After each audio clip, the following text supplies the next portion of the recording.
Hey guys, welcome to another episode of the Perspectives Podcast.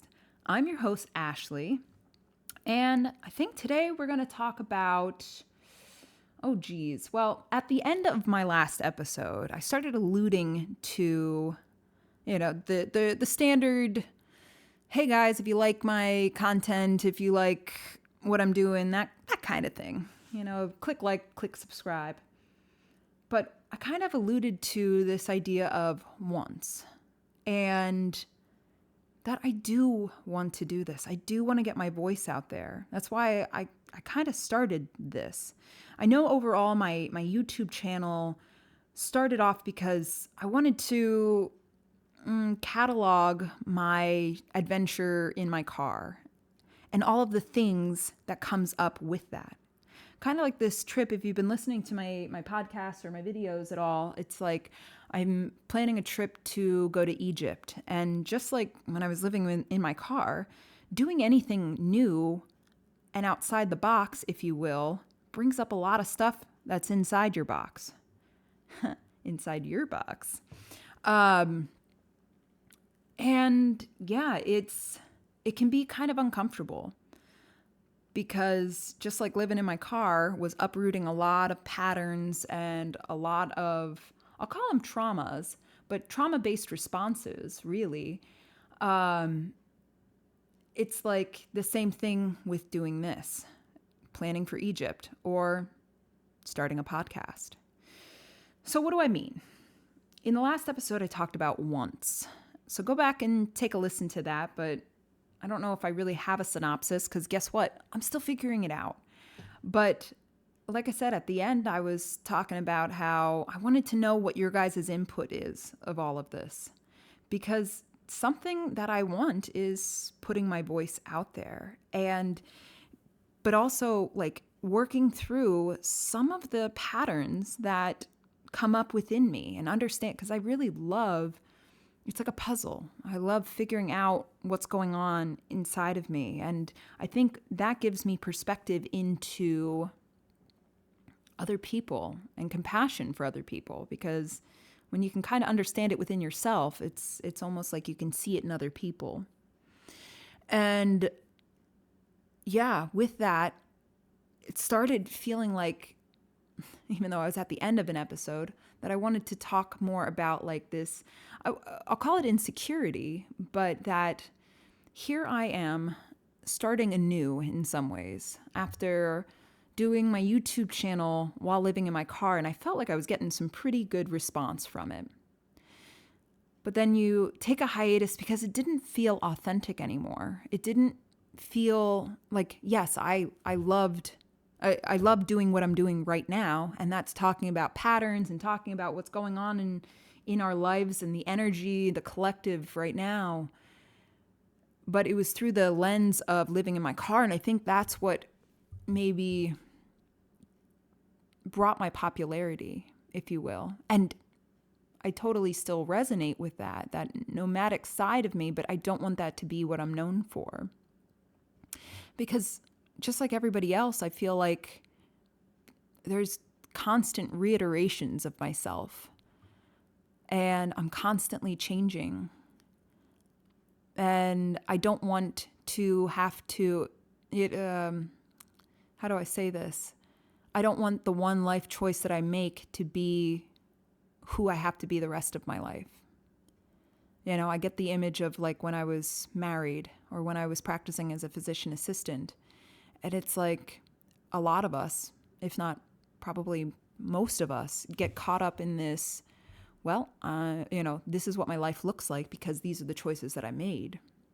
This is the job I'm going to do for the rest of my life, or at least some version of it.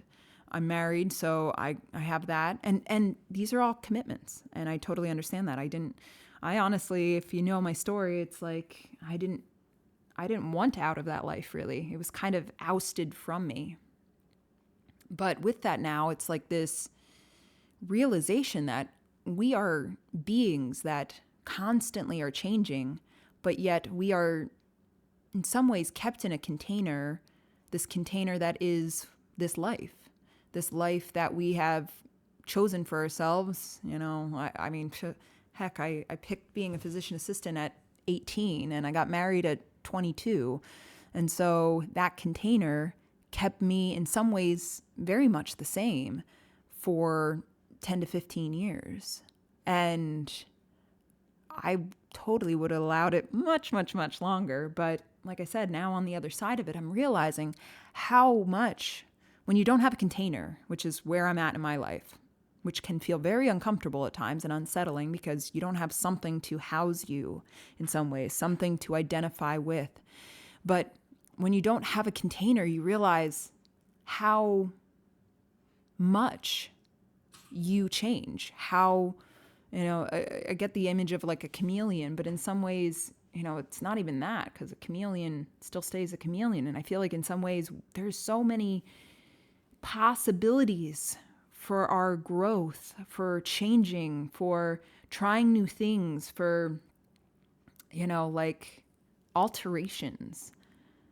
But the container that we find ourselves in keeps us very much the same. And this isn't true for all people, obviously. And I'm not also saying like, get a divorce, sell your house, get rid of your children, quit your job. Not at all. But I think I don't want to call it extraneous. I don't even know if that's a word. Fringe, anything like that. It's like, I think in some ways I am, how do I explain this? I don't even know. I am the outlier in some ways, but within that, maybe I can give context to that life that I used to live. And what does it look like to still have that container, but honor the fact that you are changing, or you might be this person living in this container that has been wanting to change, that has been wanting to morph, but hasn't had quite the right maybe circumstances, and how uncomfortable that might be able to not be able to, that does feel when you're not allowed to change and grow because of the container that you have set for yourself. So where am I going with this? Because honestly, this is not where I was originating this podcast. This was going to be more about kind of like this sentiment of once I got rid of, because those videos still exist, but the YouTube channel of living in your car, I took that hiatus there for, I don't even know, a year, something like that. And it's like every time that I wanted to start it back up, it felt like I was still striving for that inauthentic version of myself, because it's what I've known. And it was what, in some ways, was, I don't want to call it popular, but I was getting views and getting people to connect. But once you start something new like this, I started the YouTube back up, and you start the podcast because I've wanted to do this. You don't know how it's going to be taken. And I don't know. This doesn't feel like really where this episode wants to go, but you get scared in some ways. You get nervous that this isn't what I want to do. And if you listen to my last episode, it came through as wants. What do you want? And I think maybe this episode in some ways is sticking to that theme of what do you want, but also taking it a step further of really feeling what you want and committing to it. In the last episode, I was talking about going to Egypt, but, here it started off feeling like, this popularity contest of putting out content in some ways. Or maybe that's what it's always felt like to me. And I don't want that. But it's like, what do you want? What feels good in your system? What could you do every single day? And whether you get a view ever again, or a like, or a comment, or and I'm obviously using content as as it, but like maybe it's art, maybe it's, I don't know, scrapbooking, something like that. But what could you do every single day that you want to do that feels good inside of your soul, and maybe you'll never be recognized for it. And maybe nobody will ever see it, hear it, touch it, bop it, twist it, pull it. But yeah, like what feels good inside of your body? What feels good inside of your soul? What do you want to continue to do even when you're not getting recognition for it? And I think for me, that's kind of what I'm playing with, because I want this to feel authentic. I want this, and it does right now, but there's always that insecurity of, why am I doing this? Like, and not to guilt anybody or anything like that, but it's like, I think my fear is that you don't see interactions, or you don't see viewerships, and you don't, and am I doing the right thing? I'm getting the word resistance. Again, go back and listen to a few of my podcast episodes, and these are some of the themes that have been coming up in my life, and still pushing through that resistance. That, how do you see yourself? And like for me, I do see myself as a YouTuber or a podcaster, something along these lines, where I'm able to get these messages out that come through me and have a means to do that. But it's pushing through that resistance of like, well, maybe I'm not doing the right thing. There's no evidence that this is correct. I have no, evidence is definitely the word, but it's like, in this field, it's like viewerships or comments or things like that. And so it makes you question yourself. And just like I talked about in the last podcast episode, was, this river of calm, easy flowing versus resistance. And I feel like a lot of times I've always chosen that.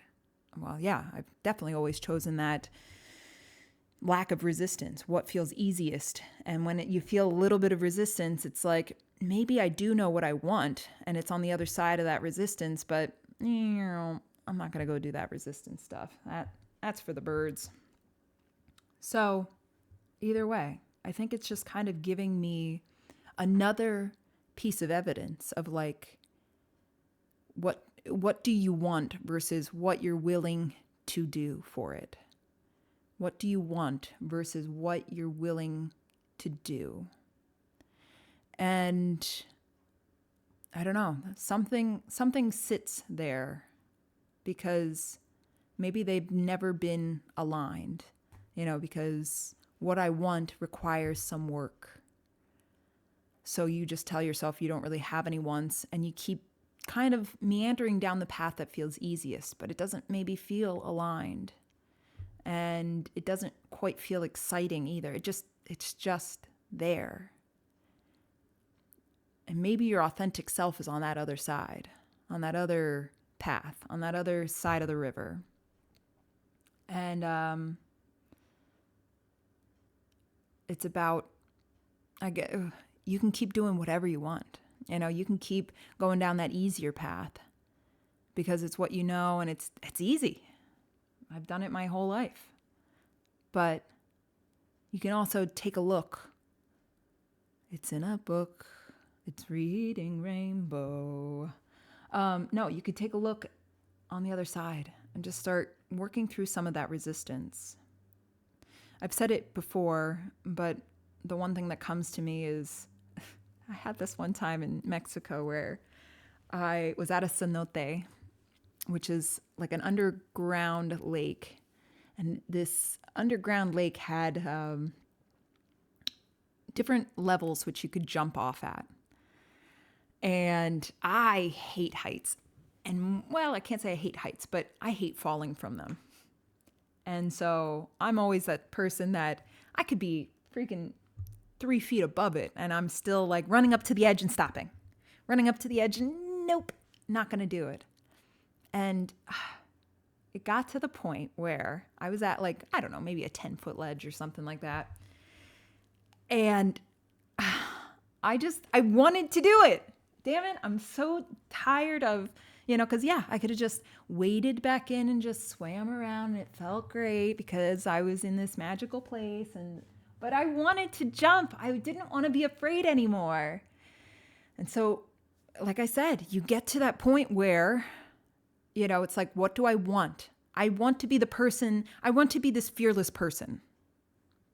I don't want to be held back by my fears. Well, I could either prove that to myself by running off the ledge, or I could, keep it in my mind as something that I want. So you get to that action point of like actually taking that step.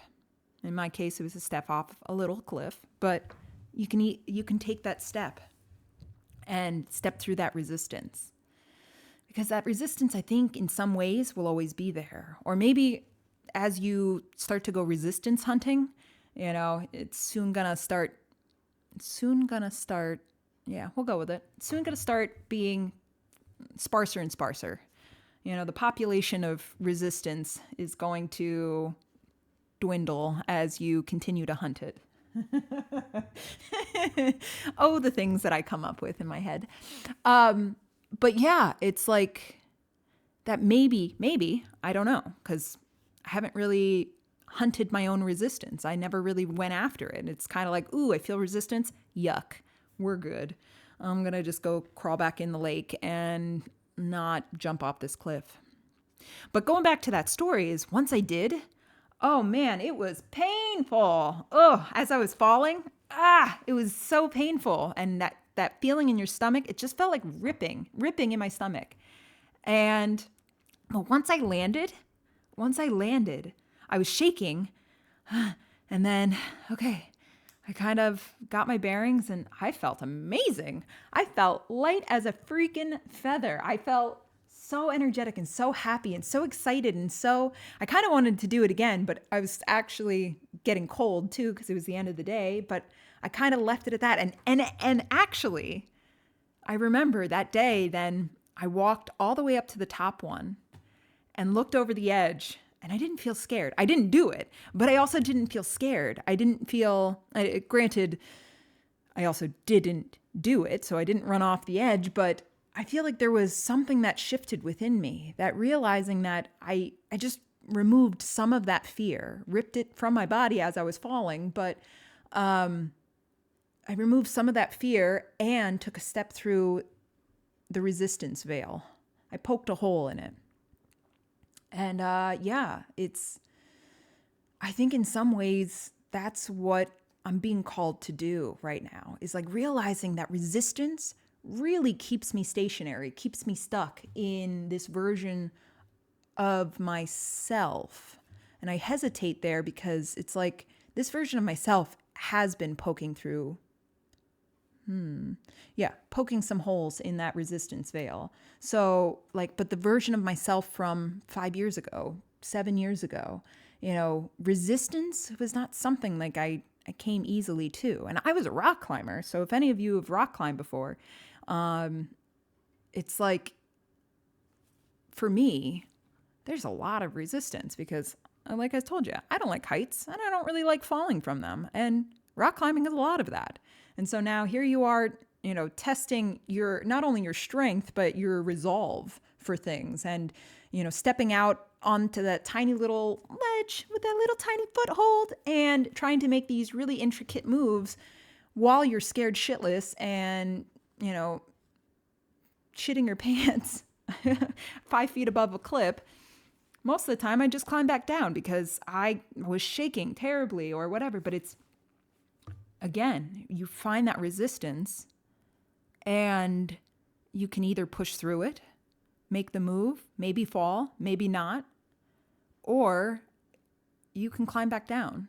And I'll tell you, I would say 95% of the time or more, I would climb back down or I'd drop off, because I know it's safer down here to drop off. And I'm talking rock climbing, obviously, but there'd be a few times that I'd push myself and just be like, fuck it, I'm going.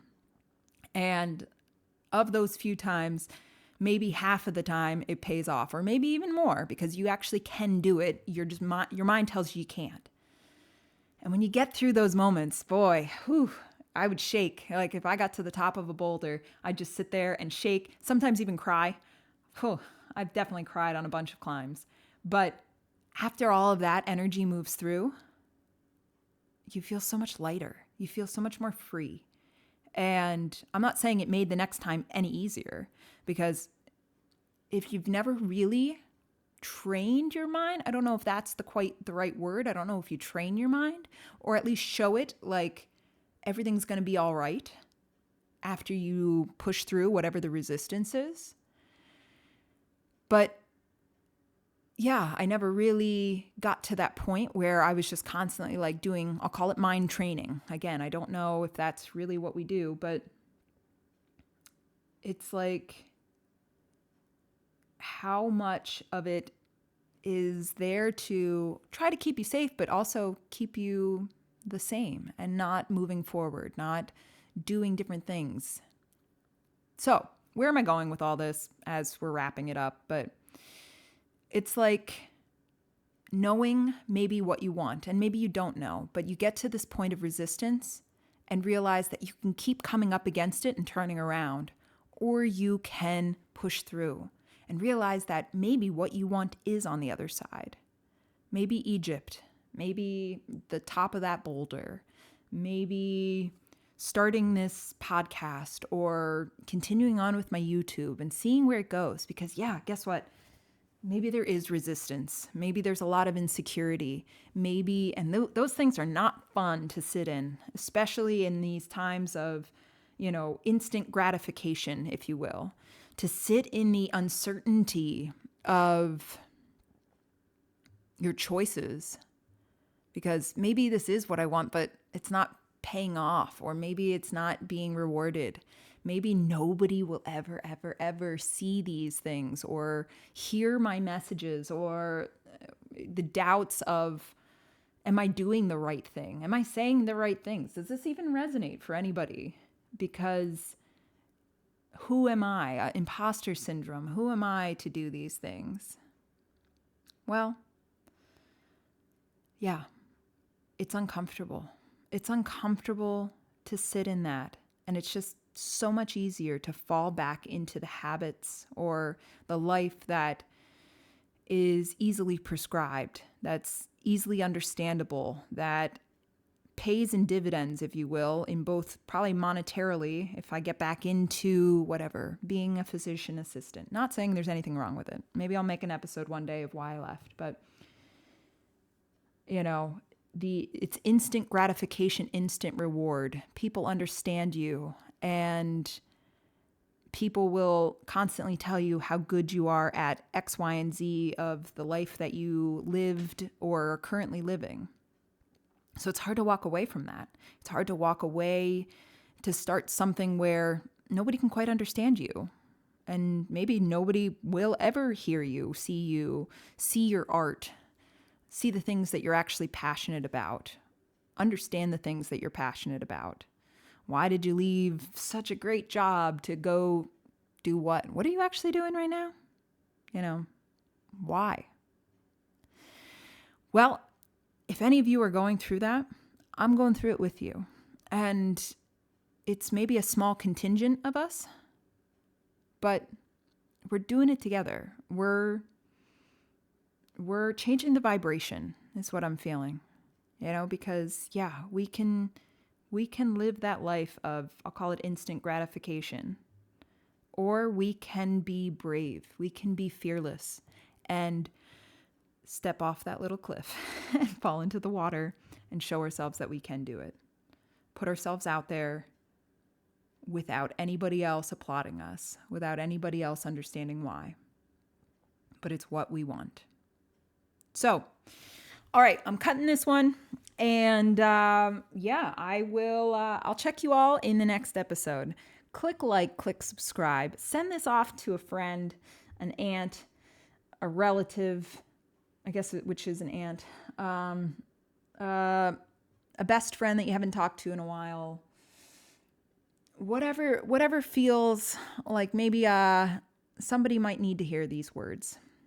And life can be a little scary, but we're in it together. Damn it, we're in it together. So let's do this. All right, peace out.